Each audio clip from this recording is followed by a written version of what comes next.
Entonces, aquí la cuestión es, bueno, ¿cómo reconstruimos todo esto en las demás lenguas? Porque ya hemos dicho que en hitita, en armenio, pues más o menos se puede hacer, pero en las demás lenguas, pues, ¿qué pasa? ¿Cómo actúan estas laringales, no? Entonces, lo vamos a ver de forma muy resumida aquí y lo seguiremos desarrollando a lo largo de la clase. Cuando una laringal sigue a una vocal, es decir, vocal más laringal, la laringal suele perderse, es decir, desaparece, pero ya lo vimos en su momento, se produce un alargamiento compensatorio. El alargamiento compensatorio es cuando se pierde un sonido siguiente a una vocal, entonces la vocal anterior se alarga compensatoriamente para mantener la duración de la sílaba, ¿no? Entonces, la laringal como tal desaparece, pero la vocal anterior alarga y además se colorea. Entonces, tenemos por ejemplo EH1, pues esto da E larga, es decir, larga por este alargamiento compensatorio que hemos dicho, y el timbre E porque H1 siempre da timbre E, ¿vale?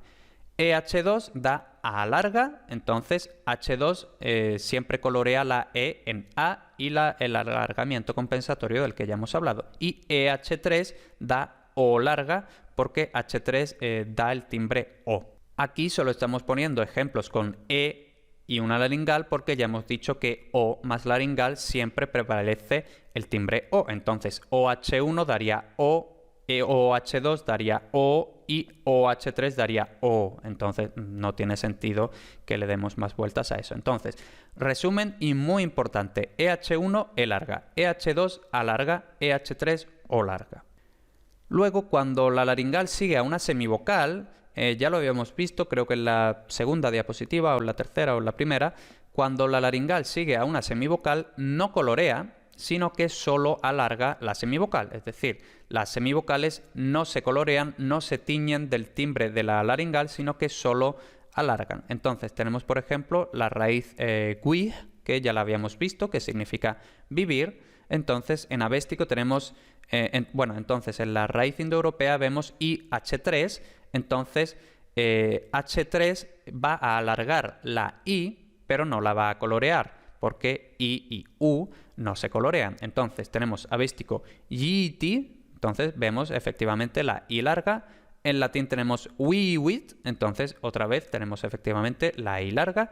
Y en antiguo eslavo eclesiástico tenemos jiti o algo como se lea. Entonces en antiguo eslavo eclesiástico, si no me equivoco, ya se había perdido la cantidad vocálica, entonces por eso no tenemos el signo este de vocal larga, pero la cuestión es que en el protoeslavo antiguo, pues efectivamente habría sido con I larga.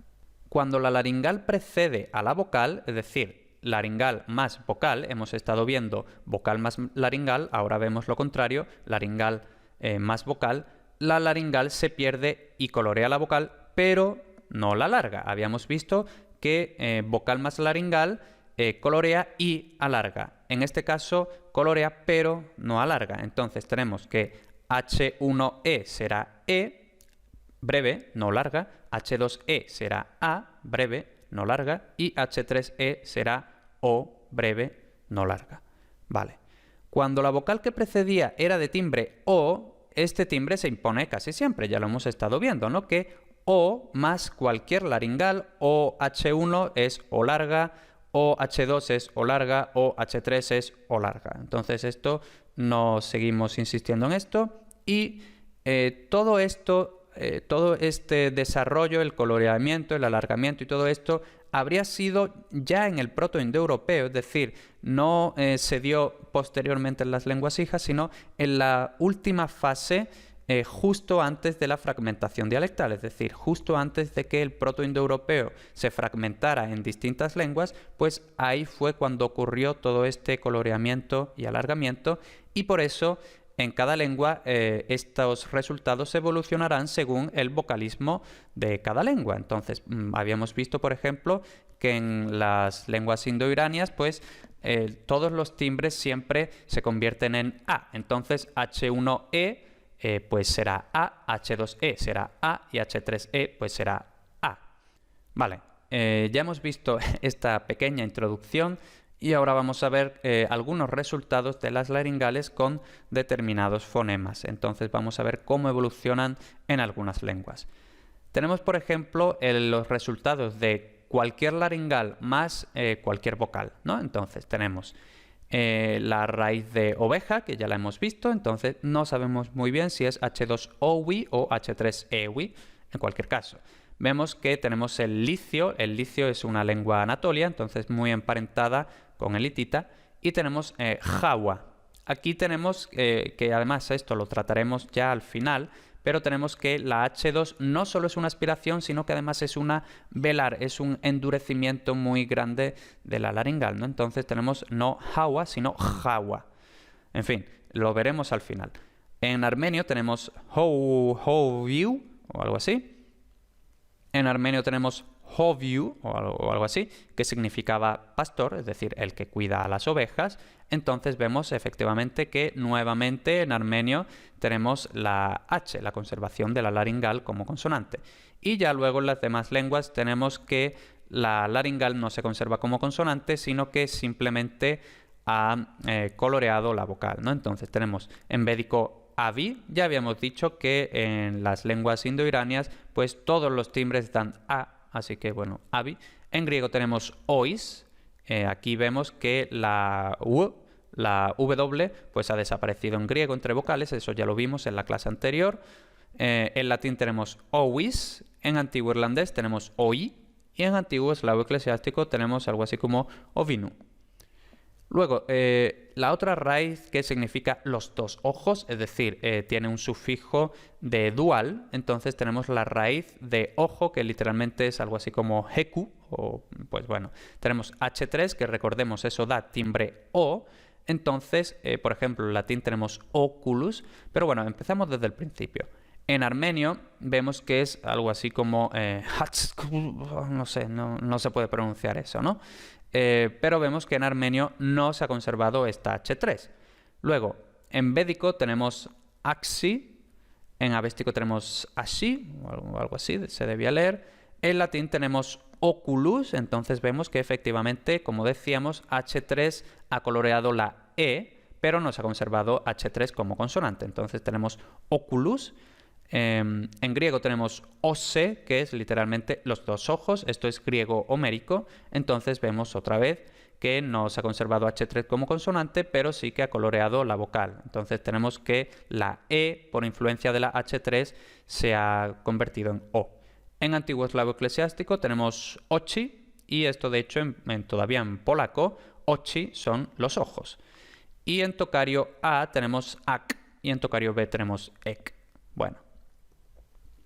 Ahora vamos con el caso contrario, cuando tenemos una vocal seguida de laringal. En este caso ya hemos dicho que la laringal desaparece y hace dos cosas, colorea la vocal y la alarga. En el caso anterior, en la diapositiva anterior, hemos visto que solo colorea, pero no alarga. En esta diapositiva sí alarga. Entonces, tenemos la raíz de poner, que era algo así como de.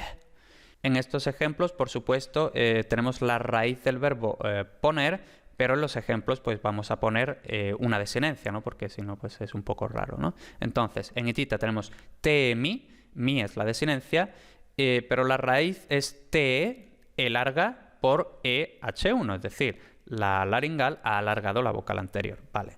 Luego tenemos en védico adat, entonces otra vez tenemos la A larga a causa de la laringal. Luego en avéstico tenemos dat, entonces otra vez alarga. Griego etzeka, E larga. Latín feki, E larga. Inglés did, bueno, actualmente es I larga, pero históricamente es E larga, por eso se escribe con dos E. Y luego antiguo eslavo eclesiástico deeti. Este acento circunflejo encima de la E quiere decir que era algo así como ae, o algo así, ¿no? Muy largo. Luego tenemos la raíz del verbo dar, que era DEH3, entonces tenemos en hitita dai, entonces vemos que efectivamente H3 ha coloreado la vocal y la ha alargado. En védico tenemos adats, entonces otra vez alargamiento. En avéstico tenemos data, en griego tenemos didomi, En latín tenemos dos dotis, que esto, bueno, literalmente es algo así como dote, es decir, el resultado de dar o algo que se da. Entonces, vemos otra vez EH3, pues da O larga. Y en griego también teníamos eso, didomi, pues O larga, ¿no? El resultado de EH3. En antiguo eslavo eclesiástico tenemos dari y en lituano tenemos duotas. Bueno,